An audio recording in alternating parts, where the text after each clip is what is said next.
Patris et Filii et Spiritus Sancti.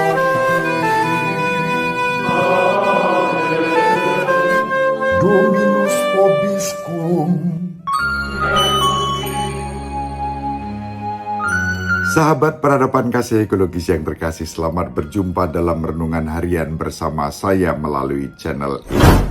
Semoga panjenengan selalu sehat, tetap semangat tanpa sambat, dan selalu bahagia. Kebahagiaan yang bersumber dari Tuhan Allah kita.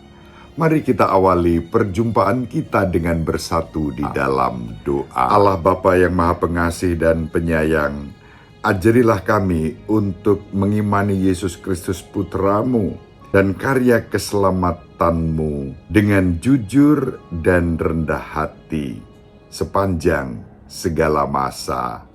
Amin.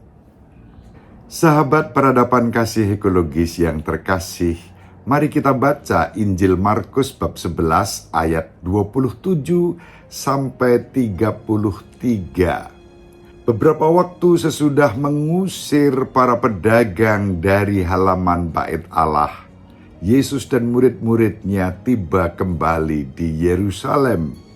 Ketika Yesus sedang berjalan-jalan di halaman Bait Allah, datanglah kepadanya imam-imam kepala, ahli-ahli Taurat dan kaum tua-tua. Mereka bertanya kepada Yesus, "Dengan kuasa manakah engkau melakukan hal-hal itu? Dan siapakah yang memberikan kuasa itu kepadamu sehingga engkau melakukan hal-hal itu?" Yesus menjawab mereka, "Aku akan mengajukan satu pertanyaan kepada kalian. Jawablah aku dan aku akan mengatakan dengan kuasa mana lakukan hal-hal itu. Pembaptisan Yohanes itu dari surga atau dari manusia?" Jawablah.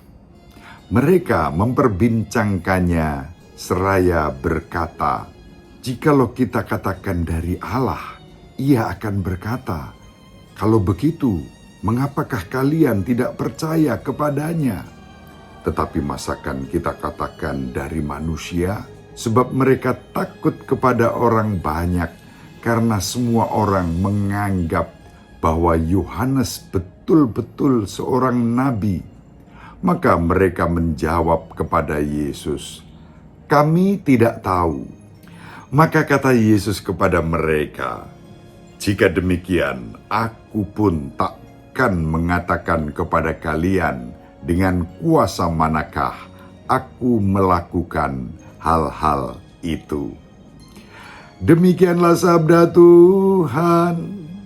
Terpujilah Kristus. Sahabat peradaban kasih ekologis yang terkasih, tentu terasa aneh bahwa para imam kepala, ahli Taurat, dan tua-tua Yahudi bertanya kepada Yesus, "Dengan kuasa manakah engkau melakukan hal-hal ini?" Pertanyaan itu tidak nyambung.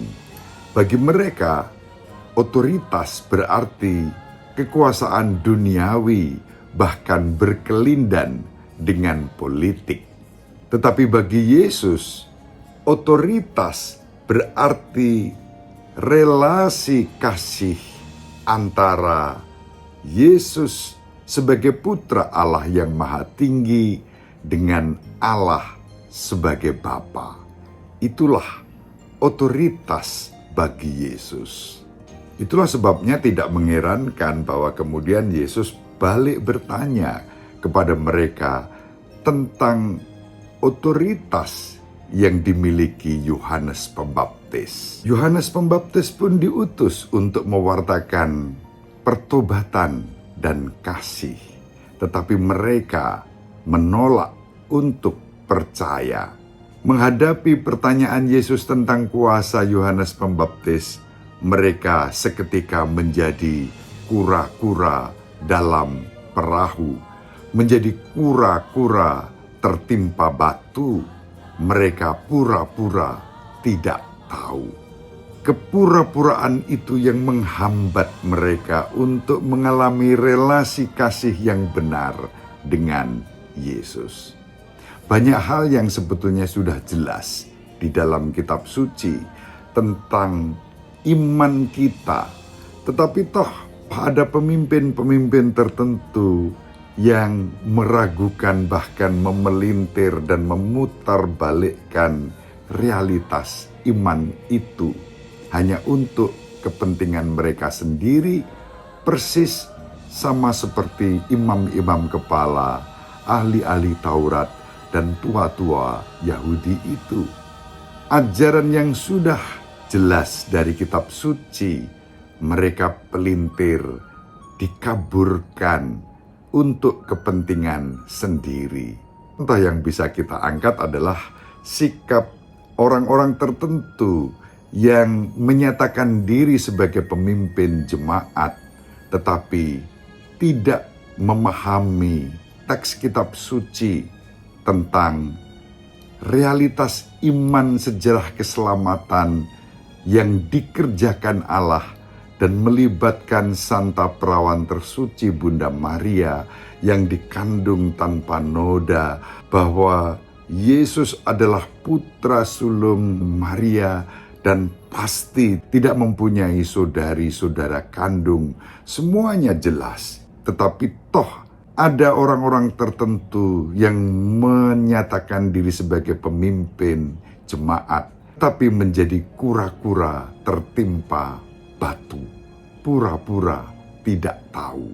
Mari kita mohon kerendahan hati agar kita dapat menghayati iman kita dengan jujur dan rendah hati dalam relasi kasih antara Bapa, Putra, dan Roh Kudus yang mengukir sejarah keselamatan di dalam kehidupan kita melalui pribadi-pribadi yang telah dipilih dan diwartakan di dalam kitab suci.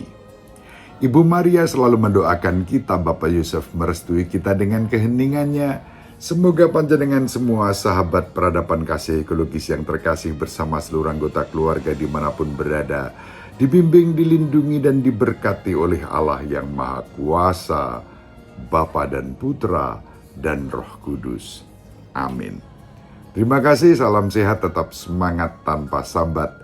Selalu bahagia, kebahagiaan yang bersumber dari Tuhan Allah kita. Salve, shalom, salam sejahtera, berkah dalam. Sahabat peradaban kasih yang terkasih, sampai jumpa pada episode berikutnya. Terima kasih atas kebersamaan kita. Salam peradaban kasih ekologis, berkah dalam.